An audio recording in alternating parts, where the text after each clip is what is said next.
Hey guys, what is up? It is Bibs87 here again, and welcome to another RuneScape 3 vlog here today.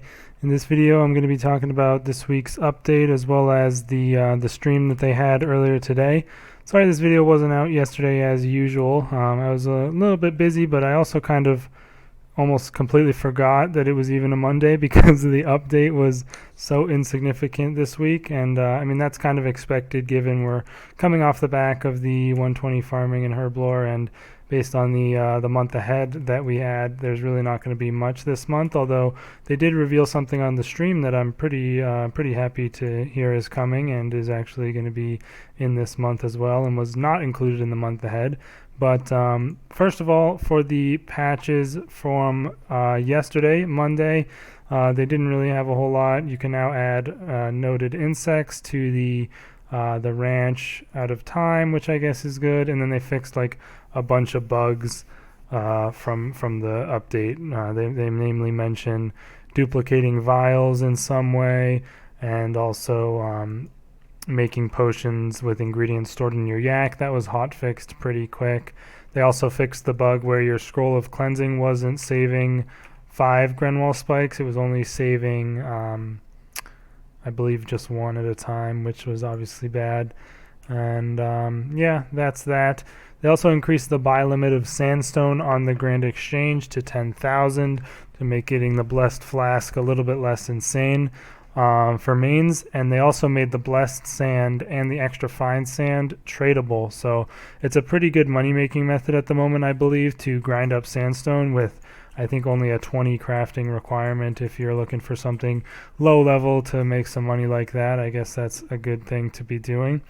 They also revealed, I guess, or like set the final date for the Java client. And the Java client is going to be shutting down on December the 18th, which I think is good because they often point to that as a reason for things that are either outdated or like why they often say that it's been holding them back in terms of engine improvements and stuff like that.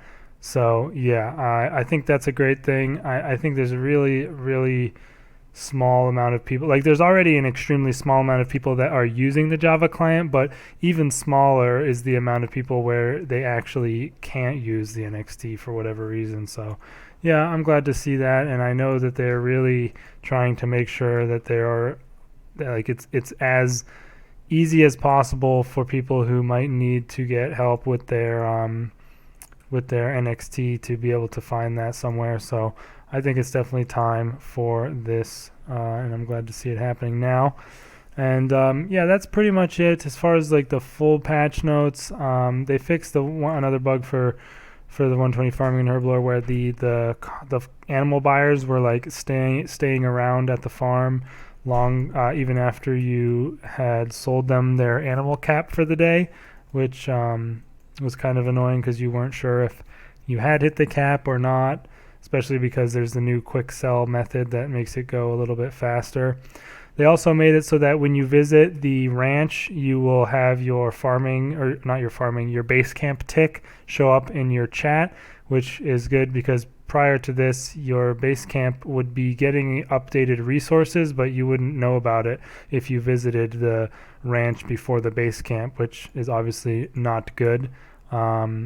And yeah, I think that's pretty much it. Oh yeah, for the Blessed Flask, blessing the sand on that requires level 20 prayer, which is obviously important to know. And yeah, that's that.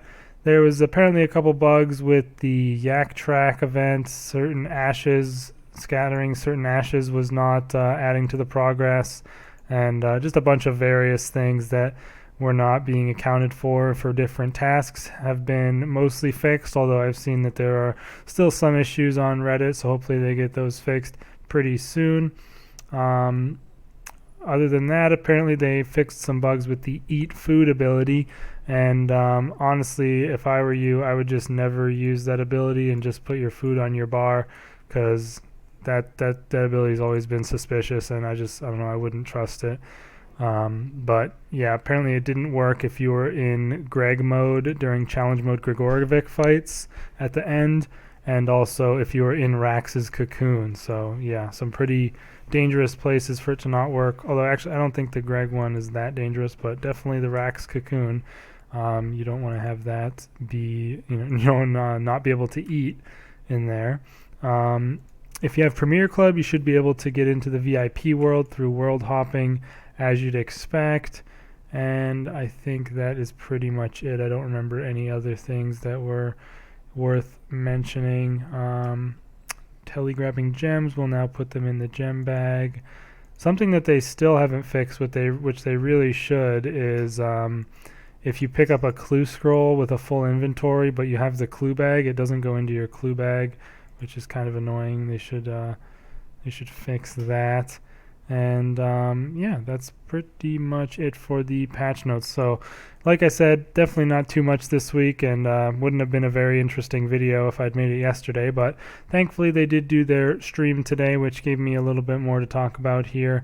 So I'll definitely, I'm going to get into that now. They basically did like a Q&A bit and talked about the December month ahead info a little bit more. One thing to note is the 16th of December is going to be the last actual update of the year.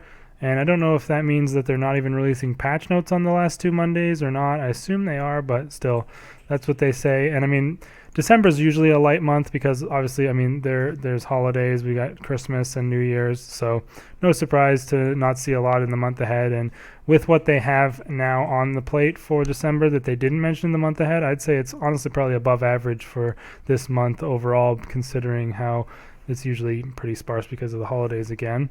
The movement smoothing update is actually going to be releasing next week, and I'm looking forward to trying that out. Hopefully it doesn't break anything too crazily or anything like that, but definitely be careful if you're going to be PVMing on that Monday, even only if for the fact that your movement is going to look different, and that might throw you off, and maybe take some time to get used to it first. So yeah, that's that. They then go into what is going to be an update that I think is definitely really needed, and I'm happy to see, and also they didn't mention in the month ahead, and that is a daily challenges rework. And people have been asking for something like this for kind of a while, but it's mostly more tailored to the idea of daily scape in general, and how, there's so many things that you need to kind of do daily to be efficient. It's kind of annoying. And this doesn't really make that any better, but it is a bit, it's going to make daily challenges a bit nicer. They said that they want to try and remove some that are tedious, and they're also, importantly, kind of like super nerfing dungeoneering daily challenges, which, in my opinion, is a good thing, because it's a kind of stupid way to train the skill, is just do one dungeon like a day or two a day if you're extending or whatever. It doesn't really make much sense to have that be the way of training, especially at early levels when that was the only way of training. And as a result, for people who are on mains, it's like almost impossible to get a team of people. And even if you're high level at that point, it's still really hard to get a team on the official worlds, just because people aren't really doing dungeoneering unless they're selling floors or just doing their daily challenge. So yeah. They also said that they're going to try and make the challenges more generalized. So like instead of something like cook 25 summer pies, it'll be cook whatever you want 25 times, which is definitely going to be a lot nicer, especially for Iron Men, because sometimes the daily challenges would call for some item that you're definitely not going to ever go out of your way to get for that, with like elder short bows or stuff like that. So I think that's a good thing. They also said that you'll no longer need to hand in what you make for the challenge. Again, very nice for Iron Men, although it's kind of like a double-edged sword for Iron Men in a way, just because the challenge mystery bags are going to be removed as well as a result of this. And I know some people might have tried using that at lower levels to get certain items that are a bit harder to get on Iron Man, especially at the low levels. So that's been kind of taken away, but again, it'll be really nice to not have to hand in stuff that you make for these challenges. It was just kind of an annoying thing, especially if, you had to make a lot of stuff, and then the challenge mystery bag never really gave you what you wanted from, it never really gave you much back. They're also updating the interface slightly. It's not much different, but it's going to be a little bit more in line, I guess, with the current standard of things. There's also going to be a claim reward button on the interface itself, so you don't have to go to a person like the person in Berthorpe, Prif, and I think there's one in Menaphos as well. You don't have to go to those people anymore to hand them in, which is nice. And you will get XP directly from that interface, except for the combat challenges, which will reward a lamp as they have done in the past. And these are now, they're going to make so that all challenges will now give the equivalent of a huge XP lamp, including Dungeoneering. So that means at level 98 or higher, you'll be getting 68,800-ish XP. And a huge lamp is quite a lot. I think that's going to be similar, or if not the same as like a troll invasion, if I'm not mistaken. Let me double check troll invasion really quick, which is obviously a monthly D&D that you can do for that reward book. Let's see. Okay, so it gives you some crazy formula. So I guess it's not quite the same as the okay, I can change it really quick. I don't remember how many waves there are. Oh, there's only 7 hard waves. So if I submit that at level 98, you get 76k XP. So it's only slightly less than a full troll invasion run, which is a monthly D&D. So that is pretty good. Definitely a significant buff for probably most skills. Just a nerf to the Dungeoneering daily challenges, which again I kind of talked about. It's definitely harsh for people who haven't done it, and I mean they've been around for so long that people have been able to take advantage of it. But if you're really trying to only do dailies for Dungeoneering, there's still sinkholes which give quite a bit of XP. And yeah, I don't know, I just think it's definitely needed for, at least for mains, to make Dungeoneering, doing the actual skilling groups, to be a bit more active. So that's cool. I was glad to see that there's going to be this little thing, because December did seem pretty bare otherwise, and that's something that they didn't include in there. They also mentioned they're going to be doing pet polls on the 16th and 23rd of December. So I'll definitely make some videos covering those and giving my thoughts on them, although I'm not super looking forward to these pets at all. So you know, we'll have to see how they look. And other than that, there was a couple of things for the Q&A. They said they want to focus on the new things like the PVM hub after archaeology comes out. I know a lot of people want to see that. They also said the Stone Spirit rebalance attempts are going to be coming out soon. They're just in the final tweaks. They mentioned that the winter weekends are not planned for this year, which is kind of lame, but I don't know. I'm not too worried about it. I'm kind of not a big fan of all the events and weekends and stuff like that.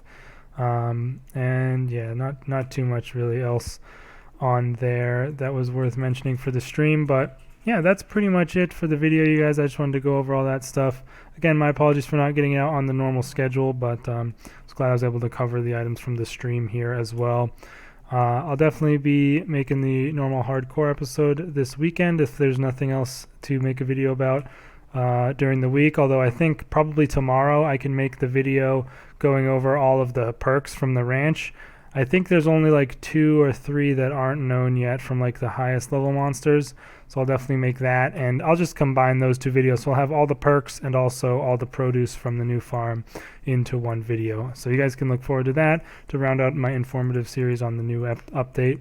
And yeah, that's pretty much it, guys. Let me know your thoughts down in the comments. Do you like the daily challenge reworks, or were you you know, a big fan of grinding those dungeon ones every single day? But other than that, I will see you guys in the next video, and peace out.